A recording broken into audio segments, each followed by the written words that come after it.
Rev it up and welcome to Cars Yeah, show number 1193. Do to others what you would have them do to you. This is Cars Yeah, where you'll enjoy interviews with inspiring automotive enthusiasts. Mark Green is here to provide you with a fuel injection of automotive inspiration. So get in, sit down, buckle up, and get ready for a wild ride here on Cars Yeah.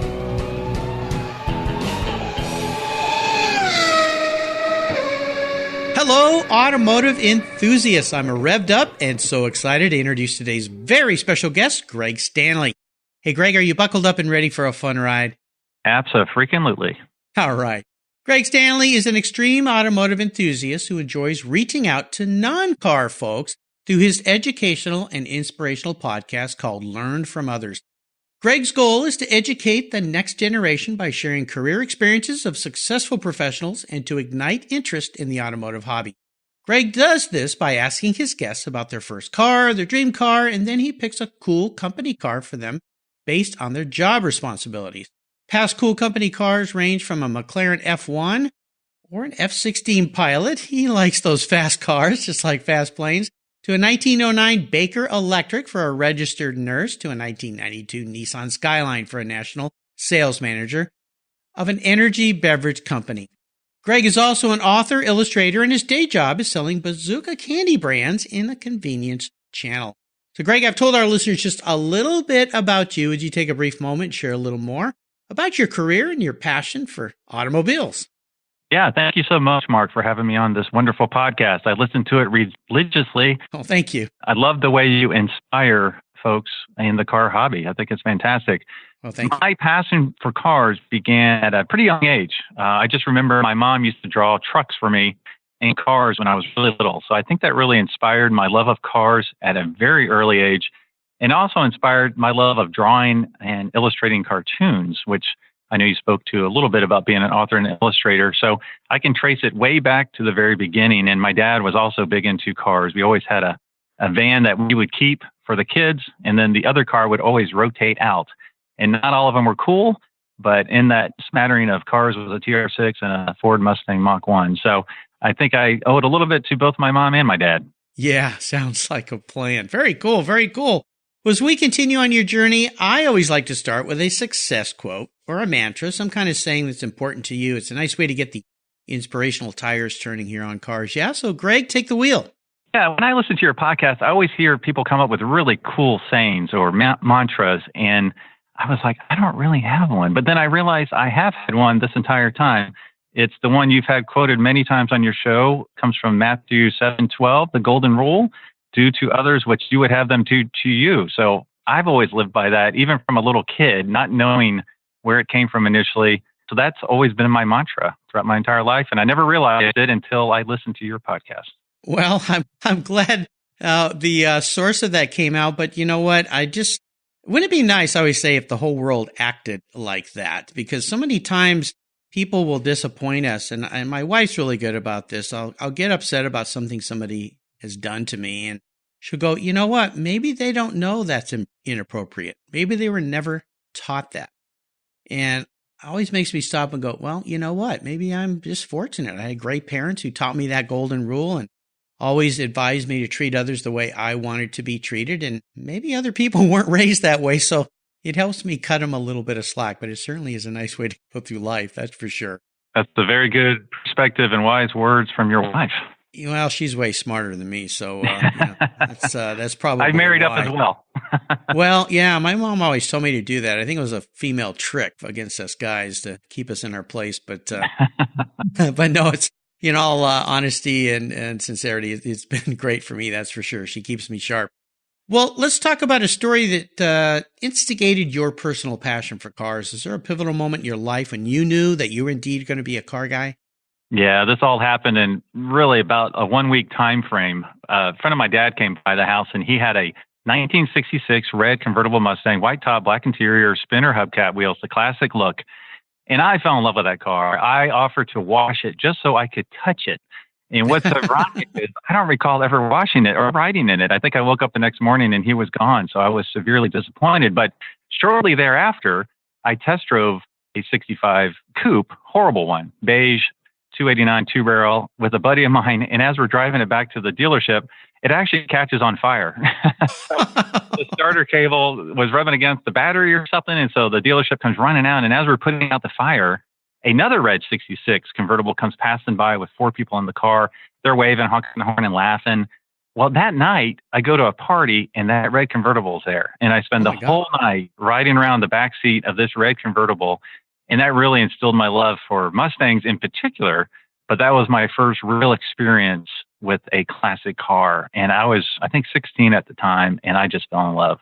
Well, it's pretty cool that a fire didn't dissuade you from your passion for this car, because it might have made you think twice, going, maybe this isn't the right mark for me. But what a fun story. Yeah, I think that the key for me that I've heard after having, 1,193 guests on the show now is cars are really more about the memories of those experiences and more than the actual car itself. And I know some people may argue with me, but I hear it over and over again. Somebody will think back to a memory that was fun, something that inspired them, something that excited them, and it relates to the car in that time and moment. Maybe that's why when we go back to cars that we had when we were kids, they're not quite the same. They're never quite as exciting. Right. Yeah. It's like, this thing's really slow. I didn't remember it being so slow. So absolutely. Well, let's take a look at some of the many roads you've driven down and talk about a big challenge or a big failure that you faced. And more importantly, what lesson did you learn from that experience? I have actually 2, and they're the same instance with the same company. I ironically ended up getting laid off by the same company at 2 different occasions. Now, what was interesting about this is it had nothing to do with performance. I had won multiple national awards the same year. It's just, unfortunately, the way Wall Street works, you got to lay off 1,000 people, like we just recently saw with GM, I believe, 15,000 people. It just happens, and the first time it was rather earth shaking because it was during the recession and I was in Florida, but it ended up, they found a job in Cincinnati. We moved here, love it. It turned out to be a wonderful job, gave me a lot of great experiences I would not have had otherwise. And the recent one was even just 2.5 years ago. And the same deal, we have to do budget cuts. And that one led me to my current job, which is Bazooka Candy Brands in the division of Topps, which everybody knows, the baseball cards. And I've been asked back to my previous company 3 times, and I've actually said no because I just love the job I'm doing now. It's a great company, great manager. My boss is awesome. Their boss, his boss. So, in both scenarios, I ended up in a much better spot after what for most folks is a devastating turn of events. Very, very fortunate and somewhat rare, I think, in many occasions, although for a lot of people I've talked to who've lost their jobs, that was the catalyst to go do what they really enjoyed. In your case, you enjoyed what you were doing, so it's a little bit different, but I'm glad you landed back on your feet. I think you're the first guy who's been on the show that was laid off twice by the same company, which is interesting. What is really interesting is I sell candy today, and I reflected. I'm like, well, I sold candy when I was in 4th grade out of a backpack in elementary school. Who knew it would come full circle? Well, you found your skill set there. I think that's most definitely the thing. So very smart, very wise. That's cool. Well, let's talk about a big career aha moment. Is there a time when those headlights came on for you and kind of illuminated a new path for you to go down? Yeah, and this one, there's actually a couple little events that build on each other, but I've always been on this creative journey that I wanted to try to educate others. I wanted to involve cars. I wanted to involve creativity and business. I wrote a creative business book in the past for kids that led into a speaking across the Midwest and 86 different speaking engagements to different organizations about continual education. I do a lot of drawing for fun, and this is how we initially connected. I have a YouTube channel. I did some cartoons to try to engage non-car people through cartoons. I did the best truck to escape a zombie apocalypse. I did, the best car for Santa Claus, the best car for Valentine's Day. So creative stuff, and that was all fine and good. And the aha moment really came when I posted something not of much value on my social media network, and I got like 25,000 hits on it. And I'm like, well, that was of not a lot of value. What if I actually do something of value? And then I found your podcast. And a lot of these podcasts I listen to, mostly if they're around sports, and how many times do you have to hear where LeBron's going to go from a basketball perspective? I walk away empty, but your podcast, I walk away inspired and I learn something and it gets me excited. And I thought, well, what if I could kind of take my love for business, cars, and creativity and kind of make something that people would enjoy, would learn from, and be inspired by. So honestly, it was your podcast that kind of made all the parts come together, so to speak. And so that was my big aha moment after a lot of little ones. Well, that warms my heart. That's really nice of you to say. I mean, that's one of my initial goals with Cars Yeah, was to inspire others by talking to inspirational people. And I've had a fair number now after 4.5 years of doing this that have reached out and said, you know what, because of your show, I made the leap and I'm going to go do this. I'm going to go do that. One of them I even had on the show, Ramsey Potts. I mean, this guy who was really unhappy, although very successful in his business career, decided, you know what, I love cars. I'm going to go do what I want to do around cars. And he couldn't be happier now. He works for RM Sotheby's and travels all over and looks at cool cars and sells cool cars. And it's just I've learned, at least through this, that we as human beings are best when we're giving to others, whether we realize it or not. That is what truly fulfills us. And I think with your podcast, you're learning that. I've definitely learned that with mine.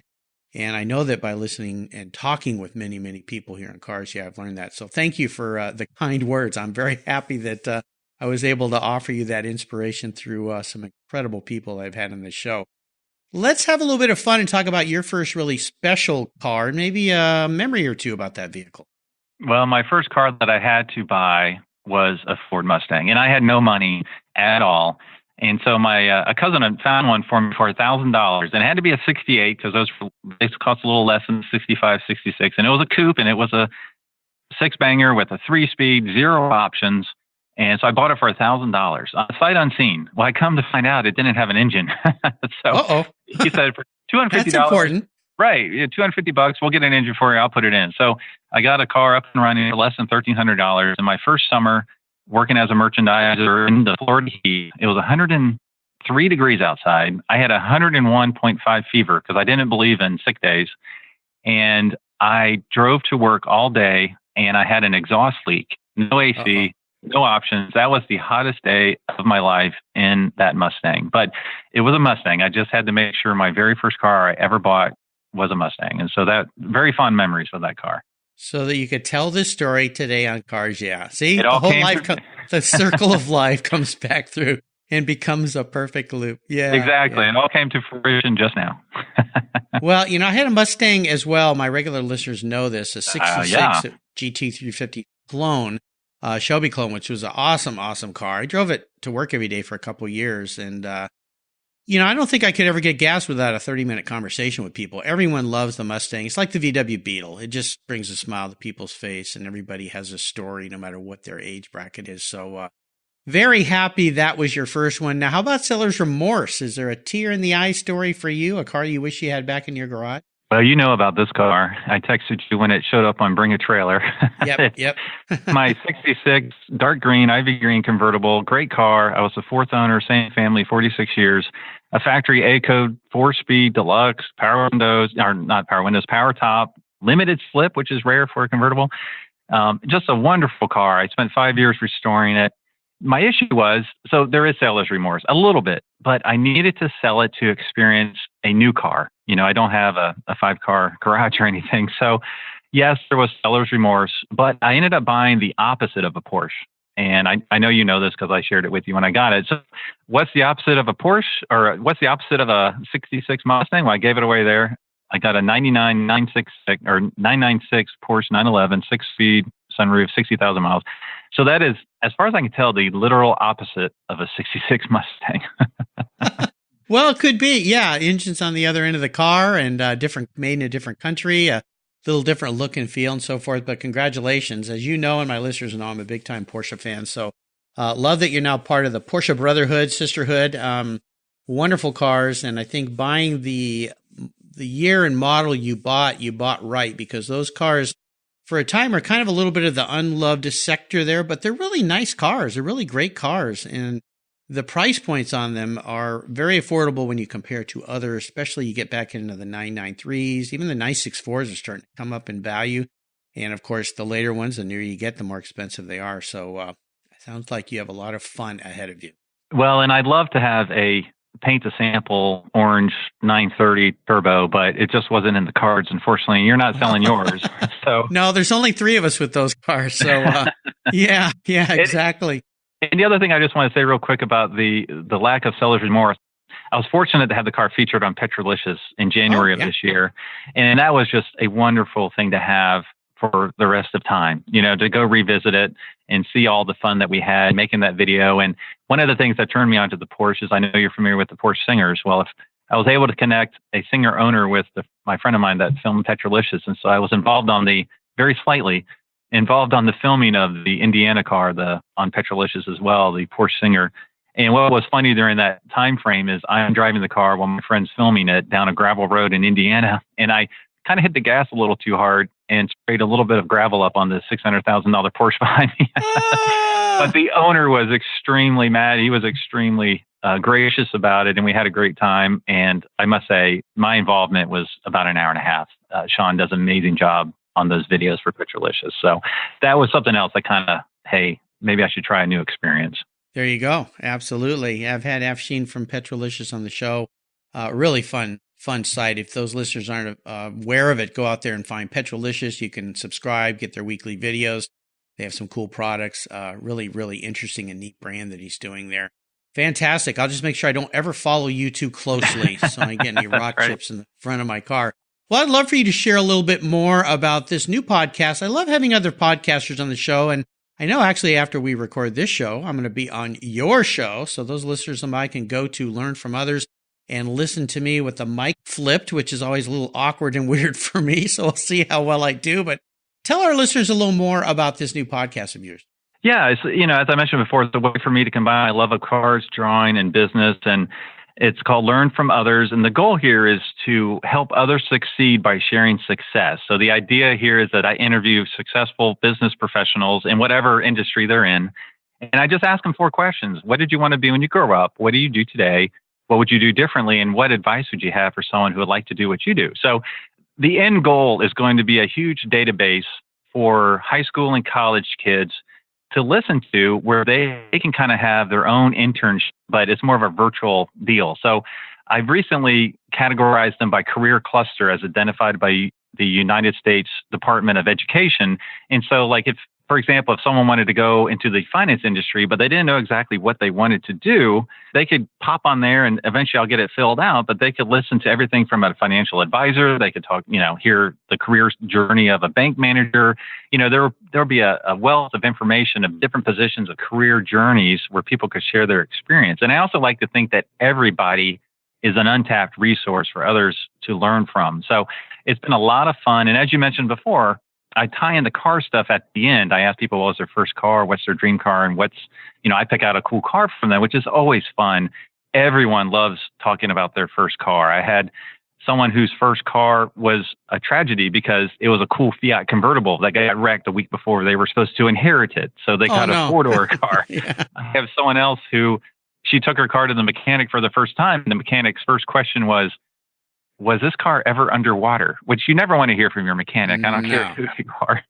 No. And I just had a guest. She said she cried when she got her first car, and she cried when she got her second car. She cried on the first one because it was a 4-door 1983 Mercury Cougar, and she cried on the second one because it was a manual transmission, and she didn't know how to drive that, but she learned in a day, and she loved it. So people really seem to be engaged with non-car people seem to be really engaged with talking about their car, their history, and they love to find out what I pick out for them. And if I could, one example is there's a Joel Bockelman in town. He runs a nonprofit called Changing Gears, and Changing Gears is like Habitat for Humanity, but for cars. So it's a nonprofit. He'll rehabilitate a donated car, and then he'll he'll sell it at half the cost with a 0% interest loan to someone who's trying to get out of poverty. And it's a great program. It's called, he says it's more of a hand up versus a hand out. They're not handing out. There's an ownership part to it. And so they have ownership. And after 118 cars that they've had these 0% interest loans on, he's only had one default after 5 years, which is just amazing. And so, what car would I pick for him? Well, I picked the 1908 Ford Model T. Reason being is that was the first car that really helped establish the middle class. People were able to afford something because the price point went down. The moving assembly line kind of transformed the entire middle class of America. And that engine, the four-cylinder engine, was used for household stuff and for farming and, all sorts of different things. And so to me, it kind of quantified what his business was kind of about. So that's been kind of fun. Some of them are hits, some of them are misses. I had one the other day and the guy's like, my dream car, a hybrid or, something. I don't really care about cars. Well, I picked a Lamborghini Gallardo for him because I thought he's big into networking. That's a big eye drawer, So it's just fun. Either way it works out. People are interested. I get more emails and questions back after the show about the car I picked for them than anything else. So it's really cool to see non-car enthusiasts get excited about cars in a new way. There you go. Absolutely. And how can people find Learn from Others podcast? So it's everywhere podcasts are located. You can go to my website, it's learnfromothers.org, and you can go there. You can go on iTunes, you can go on Stitcher, Google Play. I'm pretty well involved on LinkedIn, Instagram. You can reach me at Greg Stanley LFO. I do post updates, but I also post cool cars I see. I post some cool barn finds and some anonymous, really cool, rare stuff on Instagram that's kind of fun. And as I said, my day job is working for Bazooka Candy, and we have an exciting product coming out in January, Bazooka Throwback. So it's retro Bazooka gum, and what's really cool is 40 years of comic strips are coming back to the gum. So check that out coming up in January. Bazooka Joe, remember him well. Just make sure the gum is like not so rock hard it doesn't chip my tooth like some of the gum I've gotten from past that have probably been around since the 60s, but I'm sure it won't be. I'm sure it'll be fantastic. But yeah, remember Bazooka Joe quite well. Very cool. Very cool. I'll make sure I put links to all these on Greg's Cars Yeah show notes page. Just go to carsyeah.com, type in Greg or Greg Stanley, and that page will pop right up. Check it out. Learn from Others podcast. Very cool. Now, here's a very introspective question for you, Greg. If you woke up tomorrow and you were a car parked in the garage, what kind of car would you be and why? So the easy answer would be a Mustang. The early Mustangs are not very fast, but they're fun. That's kind of like me. I get around fairly well, but I'm not the quickest guy in the world. There's also a creative aspect to it. You could outfit them with all sorts of options from a grocery getter up to a Shelby GT350R. But I'm going to go very specific on you. Since I'm a creative guy, I'm going to choose one of the BMW art cars. Ooh. Yeah, but for the same reasons, I'm not picking a M1, M3, or M5. I'm not that fast. So I picked the 1990 BMW 535i art car by Matazu Kayamada. I know I got that wrong, but I'm going to, my goal was to get one that hadn't been picked yet, because a lot of times I hear, that's one that's been on there before. Has anyone ever picked this car before? No. In fact, I don't know that anyone's ever picked an art car before either. I know I've had several guests on who own actual art cars. Peter Gleason, who's a friend of mine up in the Pacific Northwest here, has a real BMW art car in his collection. But no one's ever picked one of those. I think it's a good fit for you. I like that. I like the reasoning too. So very nice, Greg. So up next is the last lap before we put the pedal to the metal. Let's say thank you to today's Cars Yeah sponsors. Everyone who knows me knows I'm really picky when it comes to my cars and keeping them looking new. I'm a huge fan of Covercraft floor mats. I've protected my vehicle with their products for decades. Want to keep your vehicle's interior looking new? It's easy with Covercraft floor mats. They will protect your vehicle's factory carpets from daily abuse, weather, pets, children, weekend adventures, and those everyday spills. It's a fast, easy, and stylish way to keep your vehicle looking new. Covercraft floor mats come in a wide variety of styles, materials, and configurations, all designed for maximum protection. In addition to Premier Plush and Berber custom floor mats, you'll also find cargo liners, canine cargo area liners, dash covers, and sunscreens. Enhance your vehicle's looks while protecting the factory finishes with easy-to-install and easy-to-clean floor mats. Covercraft is the right choice. Learn more today at covercraft.com and tell them Mark at Cars Yeah sent you. That's covercraft.com. What's every automotive enthusiast dream? To design and build that perfect garage. My friends at Metron Garage are a group of creative talents who've combined their passion for cars with their careers in architecture. Their service includes unique garage design and state-of-the-art fabrication. They will create the coolest custom garage for you and your vehicles. Metron Garage's system features fully engineered commercial-grade material and structural framing that's stronger than traditional construction. Their designs are pre-engineered to meet your building codes for fast, bolt-together construction. With over 25 years of experience, you'll see a 3D rendering to visualize your custom garage and the final structure will fulfill all your storage needs. Contact Metron Garage today and begin realizing your dream garage. Go to metrongarage.com. That's metrongarage.com. Garage is built for discerning enthusiasts, where it's not just a garage, it's where your dream garage comes true. Are you looking for a way to get your products or services into the ears of thousands of automotive enthusiasts around the globe? I can help. This is Mark Green here at Cars Yeah, and I'd be honored to be an influencer and ambassador for your brand in a unique and personal way. 5 days a week, thousands of subscribers and listeners enjoy the Cars Yeah podcast and website. Contact me today and I'll show you how at mark@carsyeah.com or connect with me through the Cars Yeah website at carsyeah.com. Okay, Greg, we are back. We're entering the last lap. I'm going to fire off a series of questions and ask you to give me some very quick blips of the BMW Art Car throttle. So here we go. What's the best automotive advice you've ever received? Just drive it. Yeah, go out and enjoy it. For goodness sake, don't save it for the next guy, that's for sure. Will you share one of your personal habits you believe has contributed to your many successes? You know, I basically ask myself every day, how can I put my best foot forward? And whatever that looks like, working hard, addressing issues at work, how can I just do my best? How about a resource? There are some great resources out there, including your podcast, my podcast, a lot of other podcasts for that matter. But is there a resource you'd like to share with our listeners?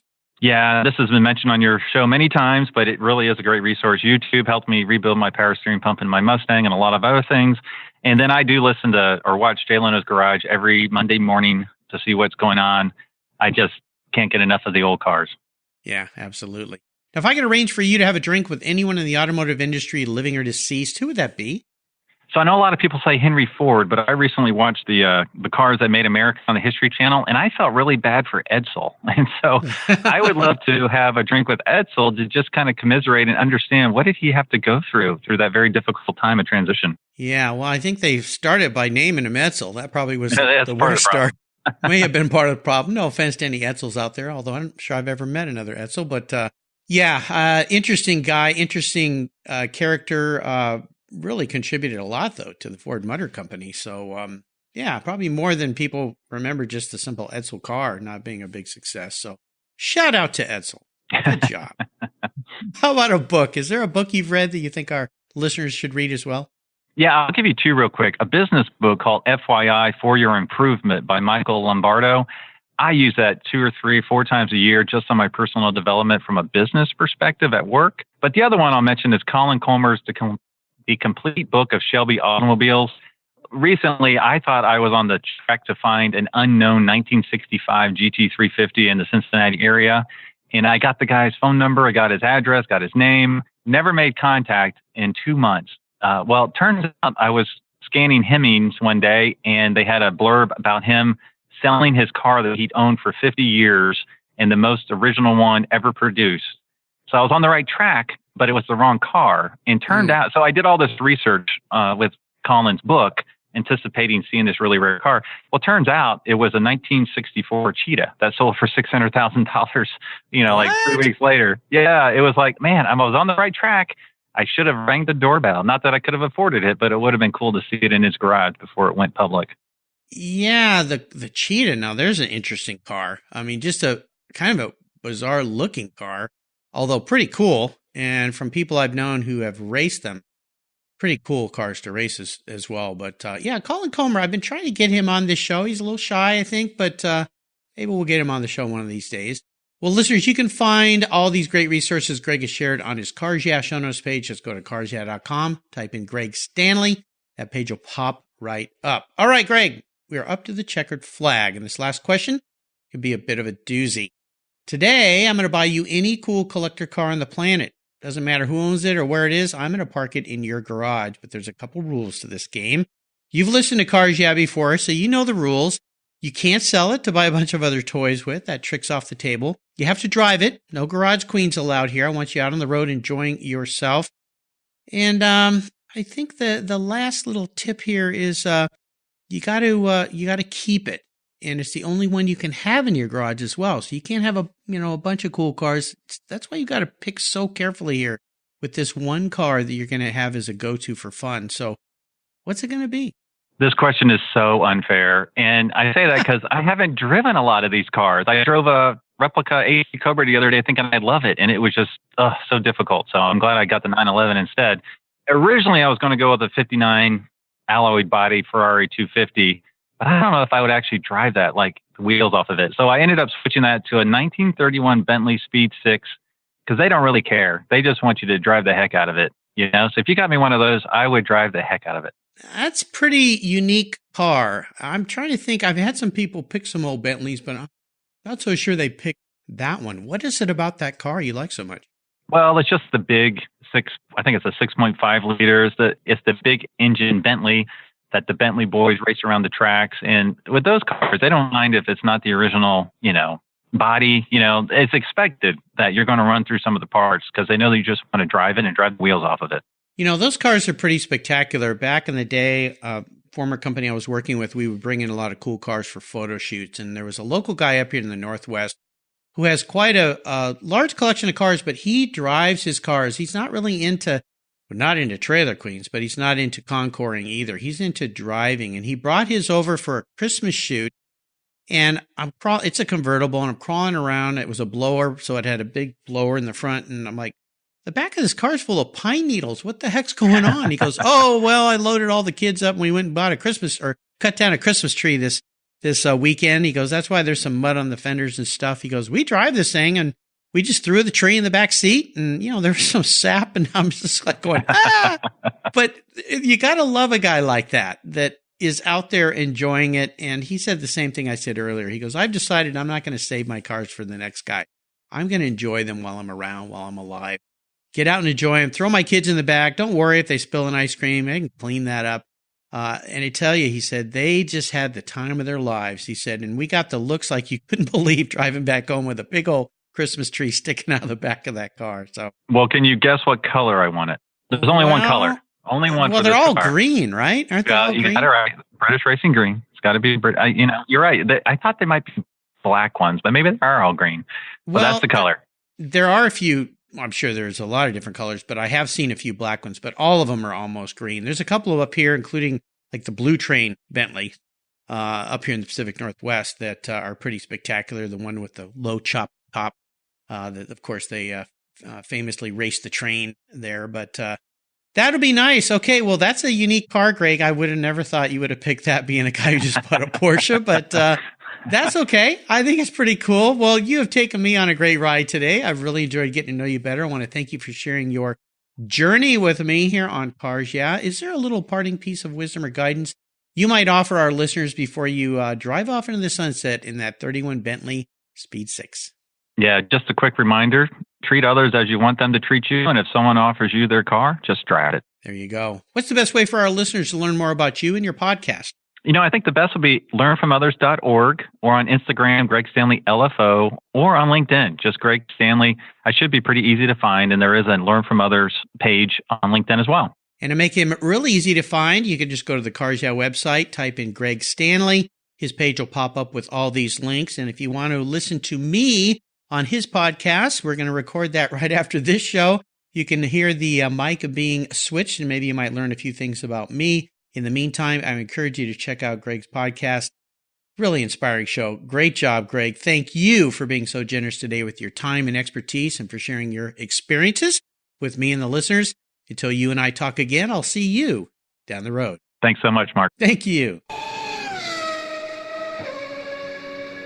You take care of your cars, but who takes care of your investments? Tune-ups aren't just for engines. Updating your financial plan is important too. Your GPS may take you from A to B, but it won't help you on the road to financial freedom. For that, you need a good co-pilot and a very trusted advisor. Chris Kimball, CFP, is just the man for the job. He'll guide you down that road without driving you crazy. For over 25 years, Chris has helped people just like you and me with their financial planning and investments. With a master's degree in financial services, he is eminently qualified, and he's a car guy too. Learn more at chrisvkimball.com or call 866-ON-A-PLAN.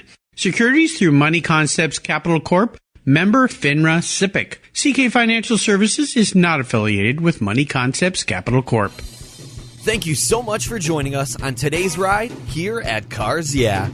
Drive on over to carsyeah.com to find show notes and inspiring automotive fun.